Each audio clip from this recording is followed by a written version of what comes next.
I'm wondering if anybody will notice the one difference between battery changes.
Hello everybody and welcome back to my channel. If you are new here, my name is Katrina and I make motherhood and lifestyle videos. Today we are doing 7 tips for when you transition your baby from the bassinet to the crib. 3 days ago we transitioned Elise to her crib from the bassinet in our room, and the crib is in her own room. She was already sleeping through the night in her bassinet, and when we transitioned her to her crib, she did sleep great. And here are 7 tips that I used to help make the transition smooth and easy. Tip number 1 is to get baby comfortable with the crib.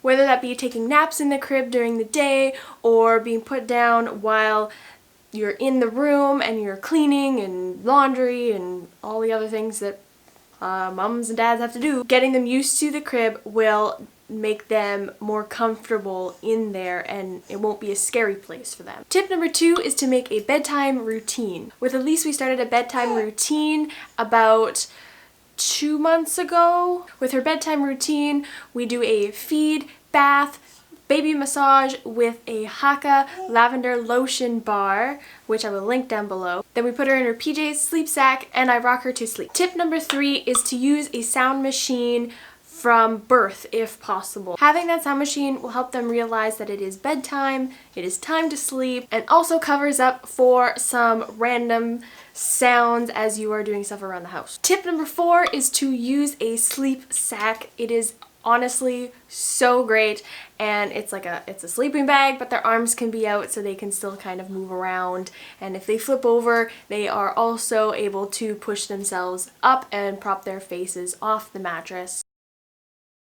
Okay, sorry, battery died. Tip number 5 is only change one thing at a time when doing a transition. Having the routine and having those several things that we do before bed made it easy to just change the one thing and less scary for the baby to transition. That's why right now we transitioned her to the crib and I am still rocking her to sleep, and then we will slowly wean her off the rocking to sleep and falling asleep by herself at a later date. Tip number 6 is to use a baby monitor. I feel like one of the hardest parts about baby transitioning from a bassinet to a crib is the fact that us parents might be concerned about them sleeping okay and not going on their face. So a baby monitor will give you that peace of mind to be able to see them and make sure they are okay without being right beside them. Tip number 7 is to use your instincts. Obviously you want to listen to the recommendations that are set out there, but they usually have an age range. Like usually babies transition from the bassinet to the crib between ages 3 months and 6 months. So there is some wiggle room depending on what you are comfortable with as a parent. Some of the signs that showed me that Elise was ready to transition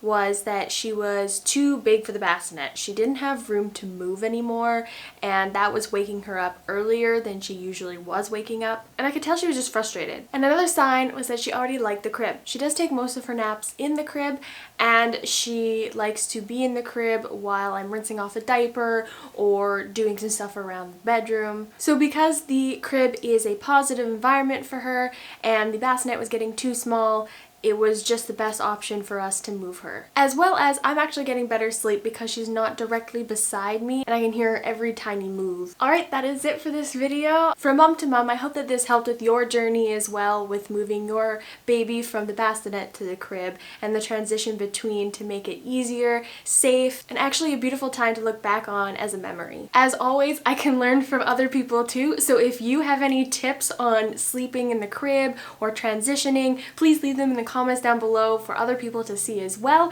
as I would also like to learn from you guys. During these times, it's kind of hard to get together with other people and learn from others, so please leave a comment down below and I would love to hear from you. Thank you so much for watching, and I will catch you in the next video. Bye!